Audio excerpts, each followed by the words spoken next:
Hi, this is Mike Berg from We Heart Games, and today I'm going to show you how to use the layer masks that we learned about last week to sort of cheat a little bit and get a watercolor look for a drawing without actually painting it with any watercolors. Here's the drawing that we're going to use. It's been imported onto a flat layer.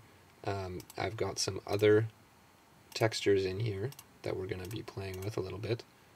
Typically what you want to do with your drawing layer, because it's a flat layer, is to set this to multiply so that the white areas are transparent and the gray areas are blended nicely, and then you can see the painting through the drawing.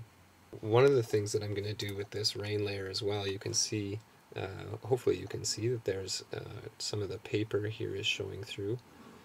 You don't really want to necessarily have that depending on what your scan of your texture is showing, and so one way to get rid of that is to add an adjustment layer here for levels, and this big white peak is all of those white pixels or near white pixels, and so all we need to do is drag this levels slider so that the white pixels start here, and so now you can see on our drawing here all of those grayish kind of textured look areas are gone.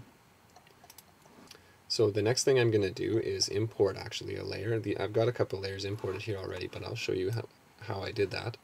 I'm going to go File, Place, and choose this layer, this image, and I'm just going to scale it up a little bit here so that I can make sure it covers most of my image. I want to get the color behind the hand, and I'm going to use this for the body of the robot here.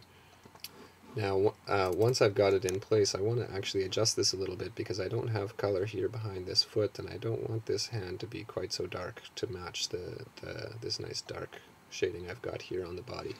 So what I'm going to have to do, since I placed this, is right-click on it and say Rasterize Layer. So that turns this into a paintable layer. And I'm just going to go ahead and use the stamp tool, the rubber stamp tool, to clone some of this color from over here, and I'm going to zoom in here and get some of it onto the hand as well. Oh, and I'm just going to change that to a different brush.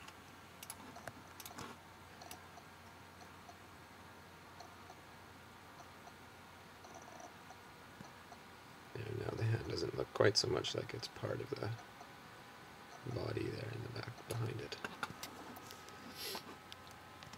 So what I need to do now is create a mask for this layer so that it's only showing up in the places that I want it to show up. And so to do that, I'll just click the mask button, and this creates a blank empty mask because I don't have a selection. And what I'm going to do is hold the command key down and press delete, and that fills it with the background layer, fills the mask with the background layer, so it makes the mask completely transparent, makes the layer completely transparent. And so now what I can do is zoom in here and actually paint with a brush. Let's see here. I can paint on here to paint in my little robot.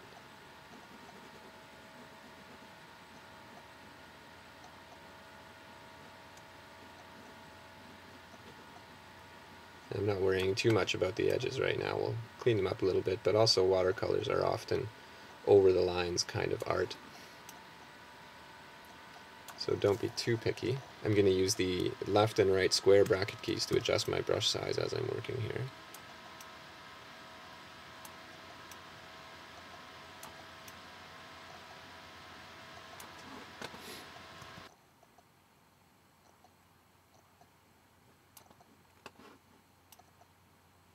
Now I'm going to clean up some of these edges using a different brush. I'm going to switch to the eraser tool and scroll all the way down. There's a brush here that is called Wet Sponge. I kind of like the way that it sort of looks. I'm using my mouse here instead of my tablet to show you that you can do this kind of art even with a mouse, not just with a tablet. But I'm kind of using it to even give a little bit of highlight here on some of these spots.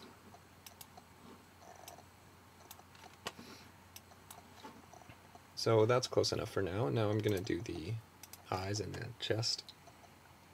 So I'm going to add another mask here. Command delete to make it entirely black. switch back to my brush and paint the mask.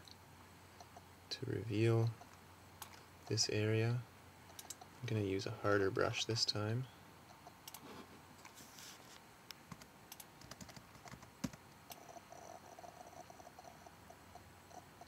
Just to get it right to the edges.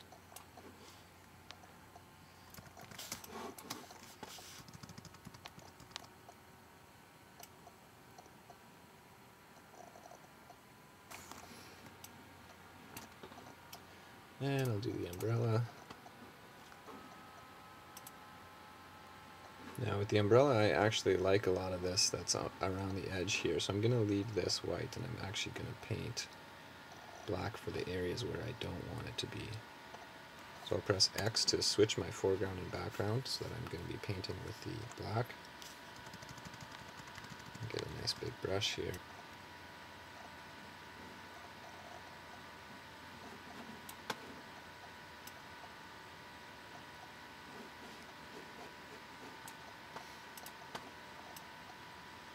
And we'll kind of leave this trailing off the edge here. I'm going to set this one to be multiply as well. And it lets it blend a little bit with some of the other colors that are already on here. So now that we've got our colors on the screen, maybe we want to add some shadows and highlights a little bit. I'm going to add a new layer for our shadows. I'm going to change this to hard light actually.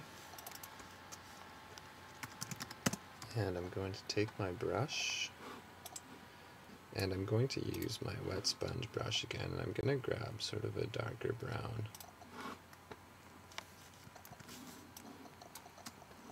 I'm going to come in here and do a little bit of shading.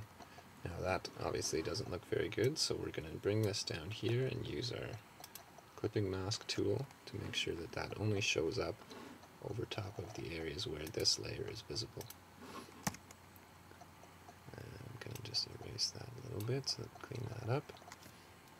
Now when we get into shading some of these other spaces, an easy way to create a quick selection so that we don't go over top of both sides of this line, that's not really what we want. We can use the magic wand tool, set this to be contiguous, do not sample all layers, and then select our outlines layer and click inside his face. Then we can just say expand by a couple of pixels, and now when we go back to our burn layer and we want to burn just the edge like that, we get a nice little shading there. And we can do that. Oh, see, when I select my magic wand tool, I want to make sure I am on the robot outlines layer, the drawing layer. And expand again by 2 pixels. Go back to my burn layer, and I'm just going to burn out this whole bottom there.